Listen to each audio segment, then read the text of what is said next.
dipping now.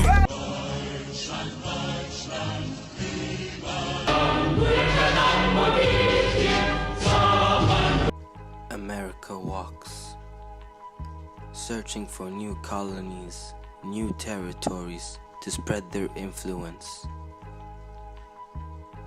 Suddenly, they look and they find the islands of the Philippines.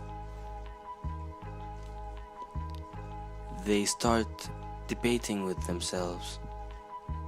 Should they or should they not conquer the Philippines? Well, according to a speech by Senator Henry Cabot Lodge, it says, "I hope and believe that we shall retain the lands and that peace and order once restored, we shall and should reestablish civil government, beginning with the towns and villages where the inhabitants are able to manage their own affairs." Now, people say that the American people say that we shouldn't govern other people against their will, and that America shouldn't have colonies like Great Britain. And there is a fear that if the United States does not conquer the Philippines, then someone else will. Another country, perhaps. Suddenly, Germany runs for the Philippines as America gazes upon it. It now seeks the chance.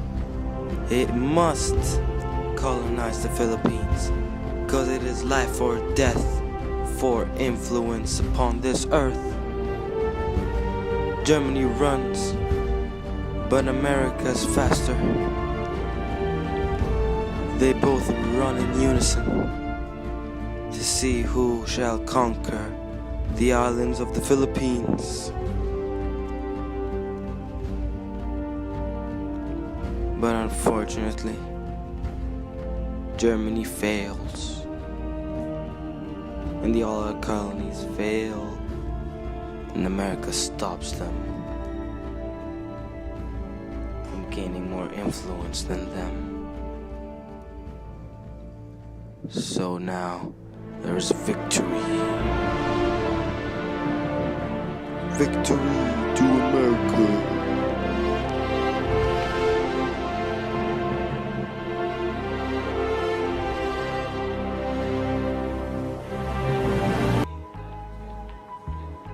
Now, America ponders and thinks, why should it bother to colonize the Philippines? Well, because of one thing, and one thing only. A thing called the white man's burden upon the other indigenous people. Take up the white man's burden, send forth the best ye breed. Go bind your sons to exile, to serve your captives' need, to wait in heavy harness on fluttered folk and wild, your new caught sullen peoples, half devil and half child. Oh, take up the white man's burden, in patience to abide, to veil the threat of terror and check the show of pride, by open speech and simple, 100 times made plain, to seek another's profit and work another's gain. Take up the white man's burden, the savage war of peace, fill full the mouth of famine and bid the sickness cease. So, America finally decides that the only way is influence and colonization of the Philippines. So, it decides to start a war.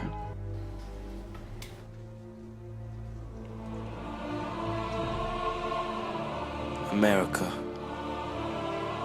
attempts to take the Philippine Islands by force. First, it was shown that the Philippine people listened to what America told them. And then America took its seat, its rightful place as the new controllers of the Philippines. Sitting on his chair with glory and victory.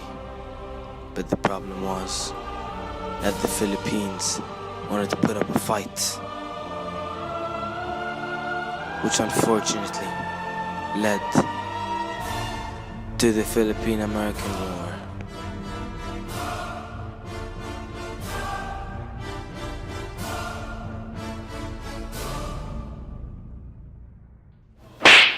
Because according to Senator Albert J. Beveridge in the 1900s, it says, "The Philippines are ours forever, territory belonging to the United States, as the Constitution calls them."